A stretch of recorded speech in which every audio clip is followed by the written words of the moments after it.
As somebody that has unfortunately had to talk about Donald Trump roughly every single day for the last 9 years, I can tell you that what happened at a rally in Pennsylvania this past weekend at former professional golfer Arnold Palmer's hometown was the weirdest thing I've ever heard Trump talk about in a rally. Because in that rally, Donald Trump told a story about Arnold Palmer, who of course passed away several years ago.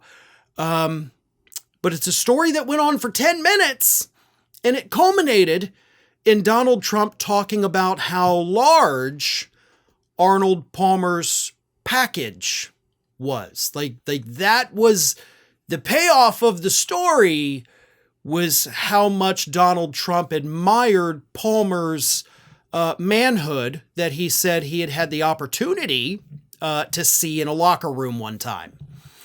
A 10-minute story about Arnold Palmer's penis is what Donald Trump told a rather shocked audience in Pennsylvania this weekend. Now, Palmer's daughter has had to come out and say that her father would have cringed at this story and that, of course, he didn't like Donald Trump at all.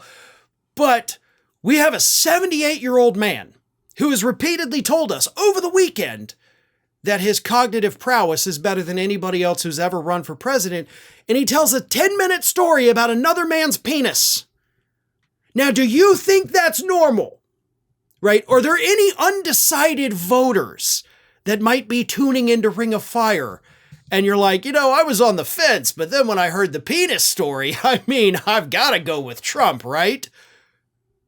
Who was this story for? That's what I want to know, right? Like, who out there has just been dying for a good Arnold Palmer penis story? Because I'm willing to bet the answer is literally no one, but Trump thought everybody not only wanted to hear the story, but wanted to hear it for 10 minutes. This, honest to God, is the most bizarre thing I've ever seen Trump do, and immediately should be disqualifying, right? We don't need tales from below the waist about other dudes that you admire, okay? That's you keep that to you. That is an inside thought, not an outside thought. But now we all have to think about it. And it gets even worse because on Sunday, CNN host Jake Tapper was able to bring in Republican House Speaker Mike Johnson. And Tapper, of course, after hearing Donald Trump say this on Saturday, wanted to talk to Johnson about Palmer's Johnson, I guess.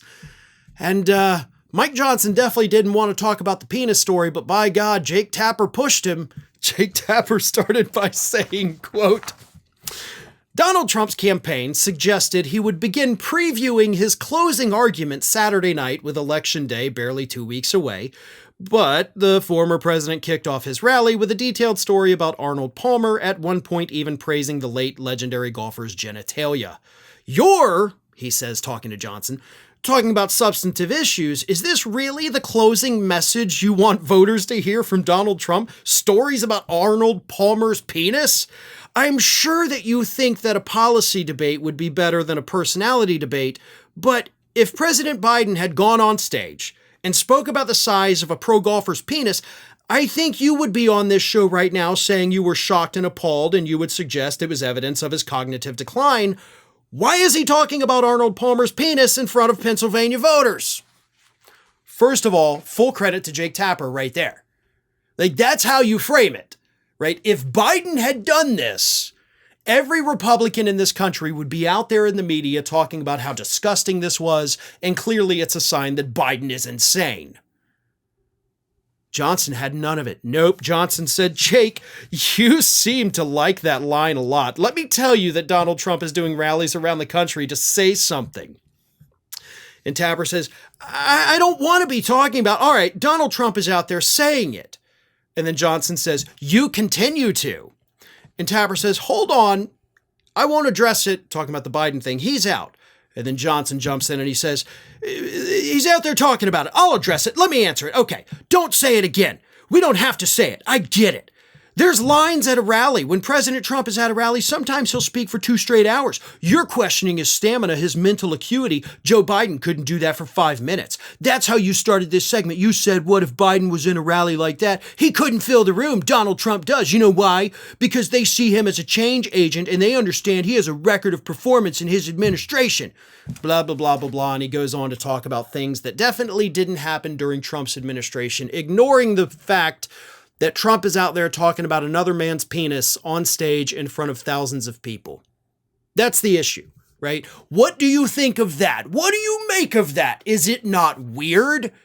In Johnson, the aptly named Johnson for this story, couldn't bring himself to say, okay, you know what? It was weird and he shouldn't have done it. That's all you had to say. That is all you had to say, man. And you couldn't bring yourself to do it. You're such a spineless, pathetic, weak little coward that you couldn't even say, you know what? That was weird, and I wish he hadn't said it. What I've been warning you all about for a long time is 1 degree away from becoming true. Trump made it clear he's getting revenge if he's ever back in office with his Truth Social post. All in response to the 2020 election fraud that never happened.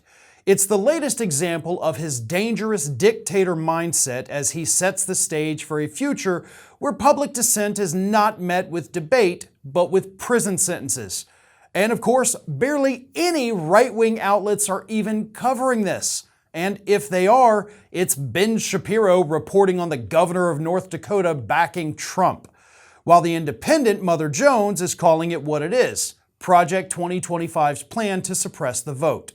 As you can clearly see, Trump uses fear and division to rally his base, undermine trust in institutions, and erode democracy altogether. It cannot survive on blind loyalty and echo chambers. Democracy needs independent thought and civil discourse. And I believe that's what Ground News is all about, which is why I'm partnering with them on this video. They're an app and website that actively combats authoritarianism by gathering the world's news in one place and exposing each outlet's biases. This gives us a clear picture of where our information is coming from and any potential agenda behind it. So I highly recommend checking out more gaps in coverage on Trump and even Harris for the rest of their campaign here. Avoid being manipulated by agendas you're not aware of. Go to ground.news/ROF or scan my QR code to learn more. My viewers save a massive 40% on the same Vantage plan I use for unlimited access to all their features.